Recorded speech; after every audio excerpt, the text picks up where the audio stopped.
प्रधानमंत्री नरेंद्र मोदी को जापान में देख अमेरिका में बवाल मच गया है। अमेरिका ने भारत को लेकर एक बहुत बड़ा ऐलान कर दिया है।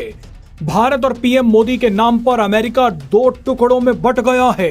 डोनाल्ड ट्रंप और ट्रंप के मंत्रियों को भारत का अपमान करते देख कई ताकतवर अमेरिकी अब भारत की तरफ आकर खड़े हो गए हैं। अब तो खुद अमेरिका के उपराष्ट्रपति जेडी वांस यहां तक बोल रहे हैं कि मैं अमेरिका का राष्ट्रपति बनने के लिए तैयार हूं। ये पूरा बवाल क्या है वो आपको इस शानदार वीडियो में बताएंगे। वीडियो की शुरुआत इस तस्वीर से करते हैं। डोनाल्ड ट्रंप के ट्रेड एडवाइजर और टैरिफ वॉर शुरू करवाने वाले पीटर नवारो भारत पर अपनी खींच निकालते हुए पीएम मोदी के साथ साथ हिंदू धर्म का भी अपमान कर रहे हैं। डोनाल्ड ट्रंप ने पीटर नवारो को एक काम दिया था कि किसी भी तरह भारत के साथ एक ऐसी ट्रेड डील करो जिसमें फायदा अमेरिका का हो। पीटर नवारो ने धमकी, अकड़, अहंकार सब दिखाया, लेकिन भारत ने उन्हें भाव तक नहीं दिया। जिसके बाद ये व्यक्ति इतना पागल हो गया कि इसने पहले तो रूस यूक्रेन वॉर को मोदी वॉर बोल दिया और उसके बाद हिंदू धर्म और पीएम मोदी का अपमान कर दिया। पीटर नवारो ने भारत के खिलाफ एक के बाद एक कई ट्वीट्स किए। इनमें से एक ट्वीट में जानबूझकर पीटर नवारो ने पीएम मोदी की पूजा करते हुए एक तस्वीर डाल दी। इस तस्वीर को डालने का मकसद था कि पीएम मोदी और हिंदुओं का अपमान किया जाए। बौखला चुके पीटर नवारो ने ट्वीट में लिखा कि बाइडेन प्रशासन भारत के इस पागलपन को नजरअंदाज कैसे कर सकता है।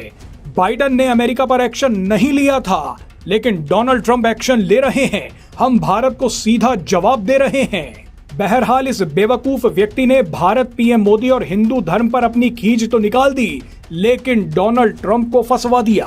डोनाल्ड ट्रंप की मुश्किलें इतनी बढ़ गई हैं कि अब तो अमेरिका के लोग ही कह रहे हैं कि ट्रंप ज्यादा दिनों तक राष्ट्रपति नहीं रहेंगे। डोनाल्ड ट्रंप की बेवकूफियों से परेशान उपराष्ट्रपति जेडी वांस ने तो यहां तक कह दिया है कि मैं राष्ट्रपति बनने के लिए तैयार हूं। जेडी वांस ने ऐसा क्यों कहा वो आपको आगे बताएंगे, लेकिन उससे पहले देखिए कि कैसे कई ताकतवर अमेरिकियों ने अमेरिकी सरकार की ही धुलाई शुरू कर दी है। सबसे पहले तो अमेरिका की विदेश नीतियों को आकार देने में अहम भूमिका निभाने वाली हाउस फॉरेन अफेयर्स कमेटी ने अपने ही राष्ट्रपति डोनाल्ड ट्रंप की विदेश नीतियों की तीखी आलोचना शुरू कर दी। हाउस फॉरेन अफेयर्स कमेटी ने कहा है कि डोनाल्ड ट्रंप जानबूझकर भारत पर निशाना लगा रहे हैं। इसका नुकसान अमेरिकियों को ही होगा। इस कमेटी ने कहा कि चीन और कई देश बड़ी मात्रा में रूसी तेल खरीद रहे हैं, लेकिन निशाना सिर्फ भारत को बनाया गया। इसकी कीमत अमेरिका को ही चुकानी होगी। इस कमेटी के बाद एक मशहूर अमेरिकी इकोनॉमिस्ट रिचर्ड वॉल्फ ने रूसी मीडिया को इंटरव्यू देते हुए अपनी ही सरकार का मजाक उड़ा दिया। रिचर्ड वॉल्फ ने कहा कि चूहे जैसा अमेरिका हाथी जैसे भारत से लड़ने की कोशिश कर रहा है। ये तो पागलपन है। रिचर्ड ने आगे कहा कि अमेरिका ने खुद अपने पैरों पर कुल्हाड़ी मारी है। अमेरिका की वजह से ही भारत खास तौर पर अब ब्रिक्स देशों को अपना सामान बेचेगा, जिससे ब्रिक्स संगठन और मजबूत हो जाएगा।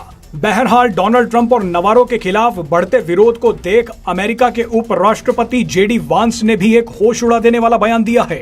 डोनाल्ड ट्रंप के स्वास्थ्य को लेकर बढ़ती चिंताओं के बीच उपराष्ट्रपति जेडी वांस ने कहा है कि अगर ट्रंप के साथ कोई त्रासदी होती है तो वो अमेरिका का राष्ट्रपति बनने के लिए तैयार हैं। हालांकि जेडी वांस ने कहा कि मुझे लगता है कि डोनाल्ड ट्रंप अपने 4 साल पूरे कर लेंगे। बताइए, पहले तो जेडी वांस ने कहा कि ट्रंप के साथ कोई त्रासदी हो गई तो मैं राष्ट्रपति बन जाऊंगा। इस तरह से अपने ही राष्ट्रपति से कौन मजे लेता है।